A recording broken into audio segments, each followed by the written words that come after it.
Queremos o teu nome engrandecer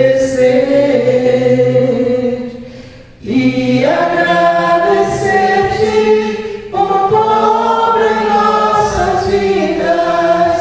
Confiamos em teu infinito amor, pois só tu és o Deus eterno sobre toda a terra e céu.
Convido os irmãos a abrirem suas Bíblias lá em Gálatas, capítulo 2, finalzinho do versículo 19 e todo o versículo 20.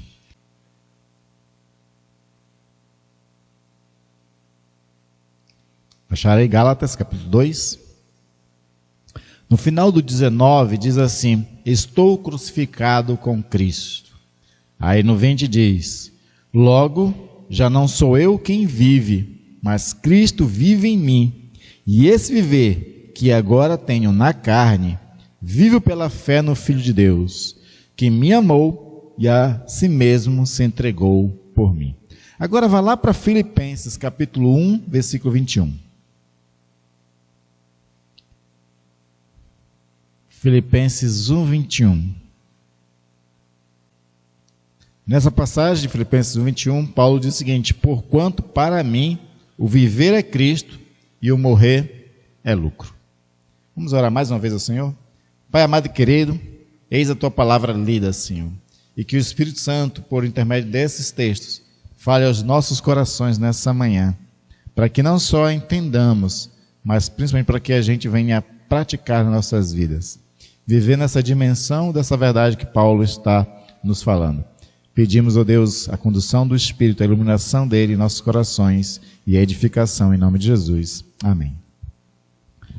A gente tem acompanhado pelas redes sociais os debates políticos e todas essas questões têm gerado as polaridades no Brasil, né? Não é de hoje essas polaridades, essas disputas de um lado e do outro. E sempre quando fala de polaridade, a gente está sempre falando também de extremos, né? Fica os extremos nas discussões. E nessa polaridade recente dessas discussões que nós temos tido aí, na política e nas redes sociais também, está a questão da moral, não é? A questão da moral, ou seja, alguns ficam defendendo certas pautas morais, querendo fazer disso um jogo político, querendo atrair eleitores para si, baseado nessas pautas morais. E essa questão da moralidade fala muito a alguns grupos, como os grupos religiosos, principalmente cristãos. Então, quem se apropria dessas pautas morais cristãs acaba conseguindo ali atrair essas pessoas, conseguindo fazer cabeça delas. No caso dos políticos, conseguem votos a respeito dessas questões de pautas morais. E uma pergunta que eu vinha me fazendo essa semana é sobre a questão da ética. O que está em debate é a questão moral, mas esquece-se um pouco da ética. E aí eu quero pensar um pouquinho com vocês a respeito dessa questão, porque moral, geralmente, são aqueles conjuntos de regras que nós criamos sobre o que é certo e sobre o que é errado. E aí cada grupo religioso, cada pessoa tem ali a sua própria dose de moralidade, de entendimento do que é certo e do que é errado. Já a ética é uma coisa que vai muito além da moral. A ética é aquilo que serve para todo mundo e que não precisa ser prescrita, não precisa de lei para isso. Por exemplo, moral é sobre o que é certo e o que é errado. Mas quando você pensa em ética, pensa naquelas coisas que não está dito, não está em nenhuma lei, mas você sabe que se você fizer, você vai prejudicar outra pessoa. Que pode trazer um prejuízo para outra pessoa. Então nós temos que pensar um pouquinho nessas questões. Por quê? Porque Jesus, quando veio e ensinou o Evangelho, Jesus não pautou moralidade para ninguém. Jesus, ele traz princípios, a quais esses princípios não são leis, mas são princípios éticos. Então, por exemplo, quando Jesus diz assim, que uma pessoa quer tirar um cisco do olho do outro, mas nela mesma existe uma trave, ou quer dizer, que é uma coisa muito maior, Jesus diz assim, seu tolo, primeiro tira a trave dos seus olhos para você poder enxergar bem e tirar o cisco do outro. Jesus está falando ali de uma questão ética. Eticamente, É errado eu querer corrigir outra pessoa se eu tenho um problema maior do que o dela. Não é? A gente usa na nossa linguagem popular de pessoas que têm telhado de vidro, né? Mas ficam jogando pedra no telhado dos outros. Ou seja, são pessoas que têm um monte de coisas que podem ser acusadas, mas a si mesmo ela prefere acusar os outros e, claro, como ela tem um telhado de vidro, ela pode se prejudicar mais ainda porque o telhado dela quebra. Eu sempre me lembro muito de uma passagem que Jesus fala sobre essa questão quando a gente se acha no direito de julgar outra pessoa. Ele diz assim: na medida que vocês medem os outros, medirão a vós outros. Então a gente tem que ter muito cuidado. Eu conheço uma pessoa que ela sempre foi muito moralista, sempre foi muito de criticar todo mundo. Quando era presbítero na igreja, queria sair disciplinando todo mundo que cometia algum erro. No dia que descobriram o adultério dessa pessoa, você acha que a igreja teve perdão dela? Deveria, né? A igreja deveria ter perdão. Porque a gente tem que aprender a perdoar, independentemente de qual seja o pecado. Mas a regra funcionou. Na medida que ele media os outros, ele foi medido e ele foi disciplinado de forma tão dura que ele passou um bom tempo fora da igreja, de tanta vergonha que ele ficou. A regra funciona. Então a gente tem que ter muito cuidado com essas questões. Então, em vez de a gente ser moralista, o chamado de Jesus para nós é um chamado para a ética. E aí existem 3 tipos de pessoas no mundo a respeito dessa questão de como trata a moral e ética. Existem aquelas pessoas que vivem sua vida baseada no princípio do prazer. Aqui eu estou usando um termo do Freud, né? A ideia do princípio do prazer, ou seja, pessoas que vivem pelo seu próprio prazer, que vivem praticando um tipo de vida que traga sempre benefícios para si mesma. Né? As pessoas e a natureza, para esse tipo de pessoas, é matéria-prima para serem usadas e elas poderem alcançar seus objetivos. Então, essas pessoas que vivem pelo princípio do prazer, pessoas narcisistas, altamente egoístas, as coisas no mundo e as pessoas são matéria-prima para ela. Ela usa essas pessoas. E nós vivemos numa sociedade do uso das pessoas, porque, como dizia Zygmunt Bauman, né, o sociólogo que faleceu há pouco tempo, nós vivemos na era do consumismo e a gente coisificou todas as coisas para poder consumi-las. A gente coisificou até pessoas. Coisificar pessoas é quando a gente usa as pessoas para nos agradar, para nos fazer bem, para nos alegrar.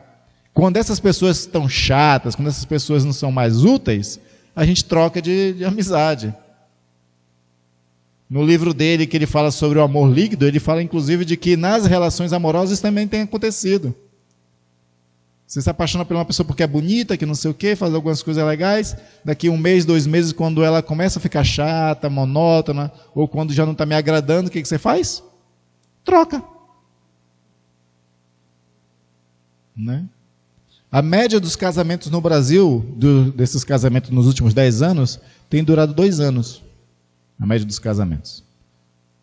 A estatística diz que em 2 anos as pessoas estão se separando.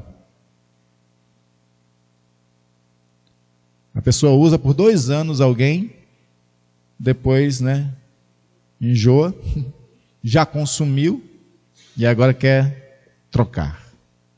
Como se troca celular, como se troca roupa, como se troca várias coisas. Esse é o tipo de pessoas que vive baseada no princípio do prazer. Muitas dessas pessoas, baseadas nesse tipo de princípio, são pessoas que não têm menor escrúpulos. Não têm freios na sua vida. E aí, geralmente, essas pessoas acabam enveredando para crimes, para coisas ilegais. Faz todo tipo de coisas erradas uns com os outros. Porque ela só está preocupada no seu próprio prazer. Ela vai de prazer em prazer. Geralmente, pessoas desse tipo ou está na penitenciária, ou tem ficha corrida, ou é político. Mas existe um segundo tipo de pessoas. As pessoas que são egóicas, pessoas que buscam seus prazeres, mas elas têm algum senso de de responsabilidade, algum senso de moral. Aí essas pessoas buscam viver a sua vida na família, na sociedade, de forma mais responsável. Ela freia um pouco os seus desejos e para um pouco dos outros também, porque ela tem um pouco mais de sensibilidade. Algumas dessas pessoas, elas têm um padrão de moral baseado no imperativo categórico, né, como dizia o Kant, né, que é aquele princípio de você saber o que é certo e você acabar buscando fazer o que é certo, porque o certo faz bem para si e faz bem para os outros. Existem muitas pessoas dentro dessa categoria, graças a Deus, porque se não existissem pessoas nessa categoria, a gente teria muitos criminosos no mundo, né? E o mundo seria um caos. Então existem essas pessoas nisso. São pessoas que seguem normas, seguem as leis de um país, contribuem com seus impostos, respeitam o próximo, têm uma certa consciência ambiental.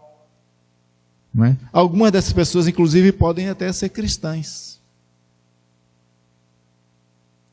E tem muito cristão que vive também dessa forma. Então são as pessoas, vamos dizer assim, normais. Né? São as pessoas normais do mundo. Só que existe um terceiro tipo de pessoa, e esse terceiro tipo de pessoa é dita pelo C.S. Lewis, que essas pessoas se enquadram nesse texto que nós lemos de Filipenses 1:21. São as pessoas que têm o viver é Cristo. Para essas pessoas, o viver é Cristo. E é esse terceiro tipo de pessoas a qual realmente nos interessa. Porque esse terceiro tipo de pessoas não está enveredada numa vida em busca ou do princípio do prazer, de só se beneficiar, e nem são pessoas que só estão vivendo por conta de ser responsável e moral. Não, pessoas que o viver é Cristo têm um outro modelo de vida, a qual deveria ser todos os cristãos, mas infelizmente nem todos estão dentro desse padrão. E aí, esse terceiro tipo, que é o que nos interessa, vai estar enquadrado naquilo que Paulo fala lá de Gálatas, a qual nós lemos. São pessoas que estão crucificadas com Cristo. São pessoas que não vivem para si, mas que Cristo vive nelas. E o que viver dessas pessoas na carne é viver pela fé no Filho de Deus, entendendo que foram amadas por Jesus Cristo e que Jesus se entregou por elas. Então, por conta disso, essas pessoas têm como princípio de vida o viver é Cristo. Essas pessoas trabalham para resolver as difíceis exigências do ego. E aqui o ego, estou me referindo àquele lado nosso, da natureza pecaminosa, carnal, com suas paixões, com seus desejos. Então essas pessoas que têm como viver é Cristo, essas pessoas procuram resolver essas exigências do ego. Ela analisa essas exigências do ego. E quando ela percebe que essas exigências do seu ego são carnais, que é só para benefício próprio, ela vai resolver isso com Jesus. Ela vai tentar se livrar disso. Ela vai transformar isso. Né? O velho egoísmo dessas pessoas é revisitado, é recondicionado e é buscado transformar para alguma coisa nova. Porque essas pessoas entendem que o seu ego, o seu velho homem, esse lado da natureza carnal, ela não representa a vontade de Deus, não representa a justiça de Deus, não representa a ética de Deus. E aí por isso que ela vai trabalhar essas questões, ela se preocupa em trabalhar, ela tem intenção em trabalhar essas questões. O cristão tem que viver sempre de forma intencional. Ele tem que intencionar viver como Cristo. Esse tipo de pessoas que viver é Cristo, elas não se sentem limitadas pela vontade de Cristo. Como se a vontade de Cristo fosse uma coisa difícil de fazer. Por que não? Elas não consideram difíceis e não se sentem limitadas porque a vontade de Cristo é a vontade delas. Ou melhor, que a vontade de Cristo flui a partir dela. E aí, como viver é Cristo, ela quer o que Cristo quer. Como Jesus queria o que Deus queria. Tem aquela passagem lá de João capítulo 4, quando Jesus acabou de conversar com a mulher samaritana, aí chegam os discípulos com o alimento que eles tinham ido comprar, né? alimento. E aí diz, mestre, vem, vamos comer. Aí Jesus diz, uma só comida eu tenho para comer, que é fazer a vontade daquele que me enviou. Jesus ensina ali que a fome dele, o desejo dele, é fazer o que Deus quer. A vontade de Deus fluía por intermédio de Jesus Cristo. Assim como a vontade de Cristo deve fluir por intermédio de nós também. Quando uma pessoa vive nessa dimensão de viver por Cristo, de viver em Cristo, de deixar Cristo viver a partir dela, essa pessoa não precisa se preocupar com morais. Não precisa brigar por questões morais. Porque ela vai viver eticamente sempre. Ela não precisa de regras escritas. E é aqui que vem o grande segredo entre a questão da graça e a questão da lei, que é tanto discutido entre os teólogos, né? Fica um grupo de igrejas, de teólogos dizendo, não, nós temos que obedecer à lei, os preceitos, os mandamentos. E outros, não precisa disso. A partir dos escritos de Paulo aos Romanos, eu entendo o seguinte, como Paulo diz lá no capítulo 2 de Romanos, a lei de Cristo, ela é escrita em nossos corações pelo Espírito. Uma vez que ela é escrita em nosso coração pelo Espírito, a gente não precisa mais de leis escritas em outros lugares para viver a vontade de Deus. Quando a gente quer viver a vontade de Deus, agradar a Deus, a gente não precisa de normas. A gente só precisa do temor e o amor a Deus. Para você fazer o bem para quem você ama, você não precisa de lei, precisa? A gente faz o bem a quem a gente ama porque a gente quer agradar. A gente quer ser bondoso, generoso, misericordioso. A gente não precisa de lei para isso.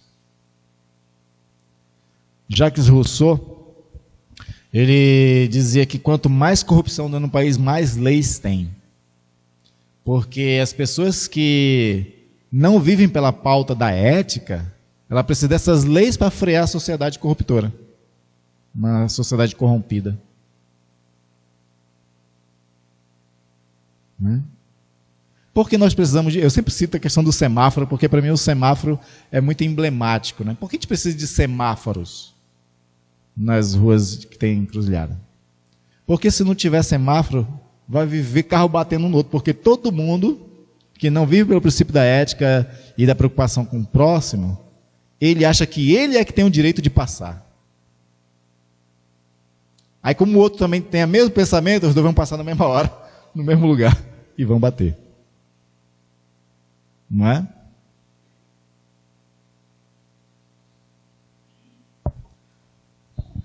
A pessoa que vive por questão de ética e preocupação com o bem-estar dos outros, independente do semáforo, ela pararia na esquina, veria se vinha carro, daria preferência para outra pessoa. Porque essa que é a característica do que segue a ética cristã. Dar preferência para o outro. Né? Paulo diz isso, né? Tende sempre em alta conta os outros, o benefício dos outros. Não quer dizer que a gente vai ter que se anular, não. Mas quer dizer que a gente vai promover um tipo de sociedade melhor quando a gente vive dessa forma. Esse segundo grupo que eu falei também, sobre aqueles que têm um certo senso de responsabilidade moral, essas pessoas, elas têm que pagar às vezes um alto preço da sua consciência moral. Porque essas pessoas são egóicas, elas não vivem por Cristo, não têm o seu coração transformado, mas para viver eticamente, ou moralmente, né, ela acaba tendo que reprimir os seus desejos, suas vontades egóicas. E isso é um alto preço. Tem um livro do Freud, que é chamado O Mal-Estar na Civilização, que ele fala dessa questão das tensões que são geradas entre os meus desejos e o que a sociedade impõe. E aí entra em conflito, geram tensões. E essas tensões geram infelicidades. As pessoas que não são transformadas por Cristo, mas querem viver de forma moralmente boas, são pessoas que pagam um alto preço e por isso são infelizes. Porque elas fazem por pressão. Elas fazem, vivem de forma moralmente por questões de força mesmo. Ela é forçada a ser boa. E quando a gente faz uma coisa forçada, ninguém faz por prazer. Ninguém faz com alegria. Não sente prazer nem alegria em estar fazendo aquilo. Ela faz somente para não ser recriminada. Não é? Uma sociedade que impõe um monte de coisas. E aí vem o ensino para nós cristãos nessa questão de que nós, como cristãos, a gente não tem que impor para a sociedade um estilo de vida. Porque se a gente impor para a sociedade um estilo de vida baseado na nossa ética ou moral, a gente está forçando os outros a viver do jeito que elas não querem. Aí elas vão ser infelizes. E o cristão deveria querer ver as outras pessoas felizes. Por isso que o cristão, o único papel que o cristão tem na sociedade é de evangelizar, não de impor. Porque é através da palavra que as pessoas têm que serem transformadas. Porque uma vez que elas transformadas, elas vão fazer porque foram transformadas, porque amam a Deus. Porque elas vão viver o verdadeiro amor lá de 1 Coríntios 13, onde o amor não busca seus próprios interesses. Não se envaidece, não se sente ciúme, e todas aquelas características lá. Então veja como é diferente viver a questão da moral e a questão da ética. Então, a questão da moralidade são as normas escritas. E a gente nós cristãos não deveríamos precisar delas. Porque a gente ama a Deus, teme a Deus, ama o próximo e quer ver o bem do próximo. Quando a pessoa vive as suas morais de forma forçosa, ela vai se deparar sempre com seus erros, com as suas falhas. E aí vão viver sempre em tormentos com sentimento de culpa. Aí aqui eu me lembro, por exemplo, do livro Crime e Castigo, né, do Dostoiévski. Raskolnikov, que é o nome do personagem do Crime e Castigo, ele tem uma ideia. A ideia dele é o seguinte: na sociedade, na raça humana, existem pessoas superiores. Essas pessoas superiores, elas estão acima da moral. Então, se elas estão acima da moral, elas não têm nada que as freie. E elas têm direito de agir de certas formas por questões, né, que elas estão acima da moral. Elas não sentem culpa pelo que fazem. Essa era a ideia do Raskolnikov. Aí, para tentar se sentir como uma pessoa superior, ele resolve matar alguém. Olha só a loucura, né? Mas é uma obra genial, faz parte da literatura clássica, né? Ela é discutida nas faculdades, esse livro, em vários pontos ela é discutida, né? Porque tem muita coisa a ensinar ali. Então ele resolve matar alguém, né? Para poder ter a sensação de que ele é essa pessoa superior, que pode fazer o que quer fazer e não vai se sentir culpa. E aí ele justifica para si mesmo de que ele pode matar aquela pessoa porque aquela pessoa é uma pessoa ruim para a sociedade. Era uma usurária, uma mulher que emprestava dinheiro, né? Tipo uma jota. Só que acontece uma coisa: quando ele vai matar ela, aparece a irmã, que aos olhos dele era inocente. Aí ele mata ela também para poder, né, não ter quem acusasse ele. Aí acontece aquilo que ele não esperava: sentimento de culpa. E aí o nome do livro é interessante porque Crime e Castigo quer dizer, ele cometeu um crime e todo crime merece um castigo. O castigo ele não vai sofrer da sociedade, ele vai sofrer dele mesmo. O sentimento de culpa corrói ele adoece. Ninguém descobre que foi ele. Existe, tem lá os investigadores que até suspeitam um pouquinho, mas não tem prova nenhuma de que foi ele. Prova nenhuma. Ele é castigado por conta do seu próprio sentimento de culpa. Ele se entrega por causa do seu sentimento de culpa. Assim vive todas as pessoas que tentam praticar uma moral no mundo, sendo egoístas, sendo corrompidas como são, Porque essas pessoas vão estar sempre falhando. Nunca a gente vai viver completamente, né, de forma perfeita. A gente nunca vai deixar de cometer erros. Então a sociedade está mergulhada na culpa. E porque está mergulhada em culpa, vive adoecendo, assim como o Raskolnikov. A solução que Jesus deu para tudo isso é a salvação nele, onde ele nos perdoa os pecados, mas também nos chama a uma transformação. E nessa transformação vem um novo eu, vem uma nova vontade, vem novos tipos de desejos. Surge no nosso interior alguém semelhante a Deus, porque o processo de transformação que Jesus faz em nós é resgatar a imagem de Deus em nós. E resgatando a imagem de Deus em nós, nós vamos viver segundo os atributos de Deus. E Deus não é moralista, Deus é ético. Deus não cospe imoralidade para os outros. Deus, ele vive de ética. Jesus faz muito isso, né?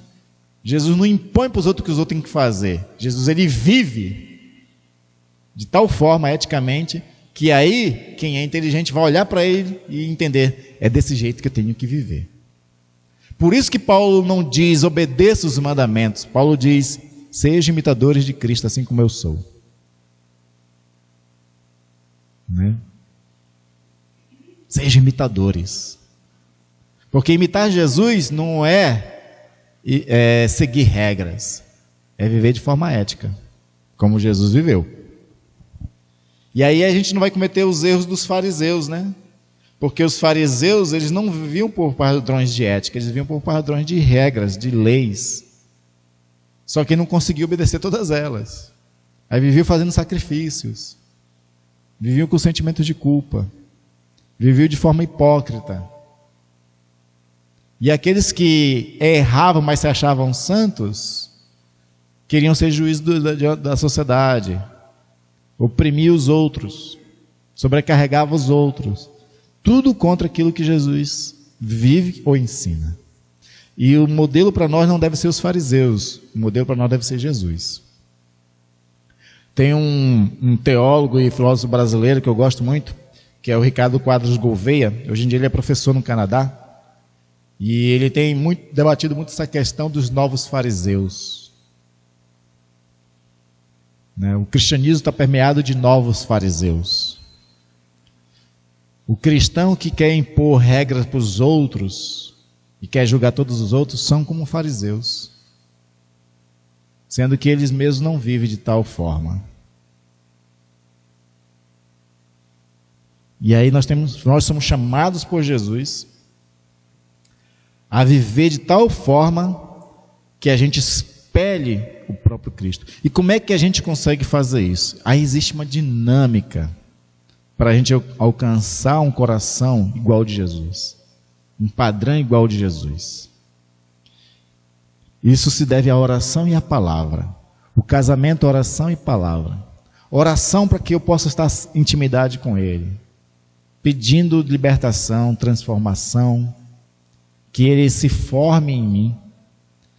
Na oração me ligo àquele a qual eu devo espelhar.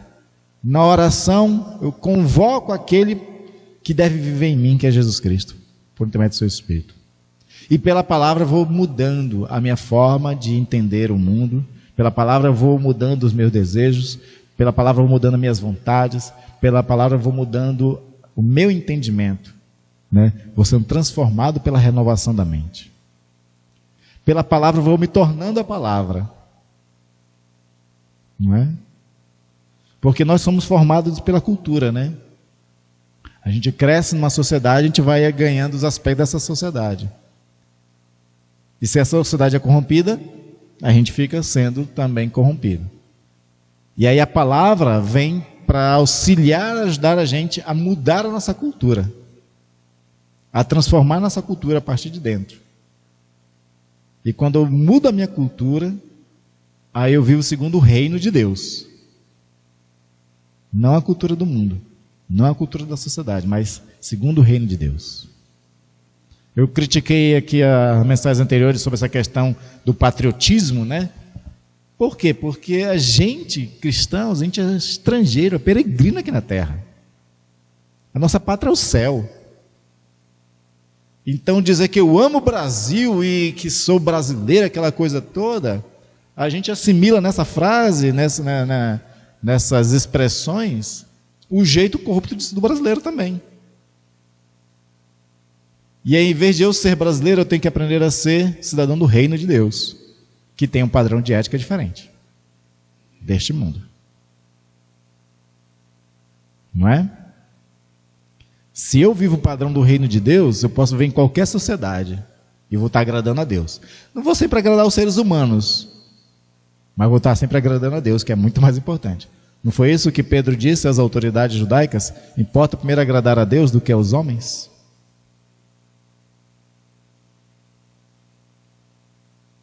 Então nós temos que assimilar esse padrão de ética, porque é um padrão totalmente elevado, é aquele padrão qual Jesus diz aos discípulos que faz com que eles vivam acima da justiça dos escribas e fariseus.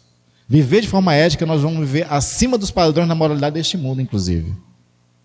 Só que aí nosso padrão de ética tem umas coisas muito maravilhosas, porque a ética de Cristo Jesus, ela não só é aquela ética que faz o bem, mas é ética cheia de misericórdia, é cheia de graça, não é? Porque geralmente moralistas não têm graça nenhuma, né? Não tem graça nos dois sentidos, né? Não tem graça de que não é engraçado, não são benquistos, né? As pessoas altamente morais, que impõem costa moralidade para os outros, mas não tem graça no sentido bíblico também. Essas pessoas não são bondosas com as outras pessoas. Já a ética de Jesus Cristo não só faz o que é o bem, o bom, mas também tem misericórdia, tem graça, tem generosidade, tem perdão. Ama o próximo e vive dessa forma. João Calvino ele dizia que quando Cristo vive em nós, duas coisas acontecem. Primeiro, o Senhor governa por nosso intermédio.